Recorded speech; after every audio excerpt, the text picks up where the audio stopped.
రజనీకాంత్ ఏంటి ఈయనకి 7 వయసా? మరి అలా కనపడ్డేంటి?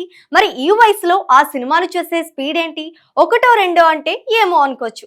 ఏకంగా ఒక 4 ప్రాజెక్ట్స్ లైన్ లో ఉన్నాయి. ఇక ఆన్ స్క్రీన్ అయితే ఆ స్వాగ్, ఆ రొమాన్స్, ఆ యాక్షన్ అబ్బో నా భూతో నా భవిష్యత్ అన్నట్టు ఉన్నాయి.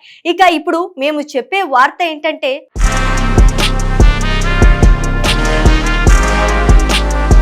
జనరల్ గా 7 వయసు దాటిన తర్వాత చాలా మంది నటులు నెమ్మదిగా సినిమాలకు దూరం అవుతుంటారు. కానీ సూపర్ స్టార్ రజనీకాంత్ మాత్రం నరసింహ సినిమాలో చెప్పినట్టు నా రూట్ సెపరేట్ అన్నట్టు దూసుకుపోతున్నారు. వయసు కేవలం సంఖ్య మాత్రమే అని నిరూపిస్తూ ఆయన ఇప్పటికీ వరుసగా సినిమాలు చేస్తూ ముందుకు సాగుతున్నారు. నిజం చెప్పాలంటే గత కొన్నేళ్లుగా ఆయనకు పెద్దగా బాక్సాఫీస్ విజయాలు దక్కలేదు. అభిమానులు ఆశించిన స్థాయిలో హిట్ సినిమాలు రావటం కొంతకాలంగా తగ్గింది. అయినప్పటికీ ఆయన క్రేజ్ మాత్రం ఏమాత్రం తగ్గలేదు.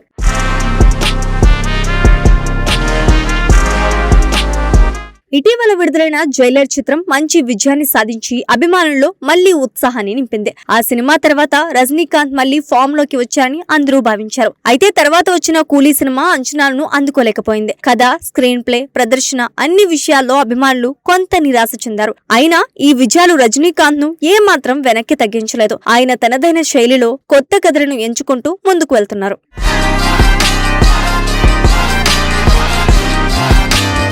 ప్రస్తుతం ఆయన జైలర్ 2 చిత్రాన్ని పూర్తి చేసినట్లు సమాచారం. మొదటి భాగం ఇచ్చిన విజయాన్ని కొనసాగించేలా ఈ సీక్వెల్ రూపొందిందని అంటున్నారు. ఈ సినిమా పూర్తవగానే రజనీకాంత్ తన 173వ చిత్రానికి సిద్ధమవుతున్నారు. ఇది ఆయన కెరీర్ లో మరో ముఖ్యమైన మైలురాయిగా నిలవనుంది. ఈ చిత్రాన్ని ప్రముఖ నటుడు కమల్ హాసన్ కు చెందిన రాజ్ కమల్ ఫిల్మ్స్ ఇంటర్నేషనల్ సంస్థ నిర్మించబోతుండటం ప్రత్యేక ఆకర్షణగా మారింది. గతంలో తెరపై పోటీగా నిలిచిన ఈ ఇద్దరు దిగ్గజాలు ఇప్పుడు ఒకే ప్రాజెక్ట్ ద్వారా కలవటం సినీ వర్గాల్లో చర్చనీయాంశమైంది.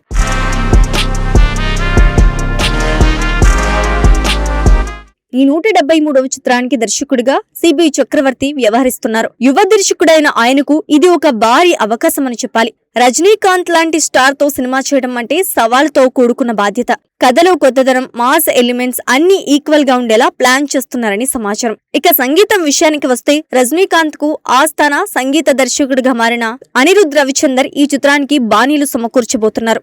అనిరుద్ సంగీతం అంటే యువతలో ప్రత్యేకమైన క్రేజ్. ఆయన బ్యాక్గ్రౌండ్ స్కోర్, పాటలు సినిమాకు అదనపు బలం ఇస్తాయని అభిమానులు భావిస్తున్నారు.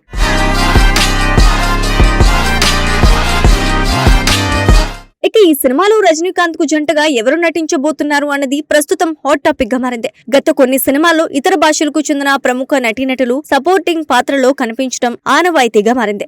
ఈసారి కూడా అలాంటి సర్ప్రైజ్ కాస్టింగ్ ఉండే అవకాశం ఉందని అంటున్నారు. ముఖ్యంగా సోషల్ మీడియాలో వినిపిస్తున్న వార్తల ప్రకారం పూజ హెగ్డే అలాగే ప్రియాంక మోహన్ ఈ సినిమాలో నటించే అవకాశం ఉందని ప్రచారం జరుగుతోంది.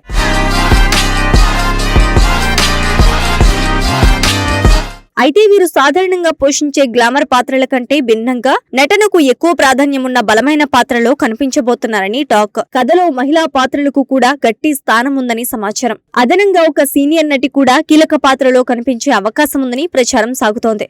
దీనిపై అధికారిక ప్రకటన ఇంకా వెలువడలేదు. కానీ త్వరలోనే పూర్తి వివరాలు వెల్లడయ్యే అవకాశం ఉంది.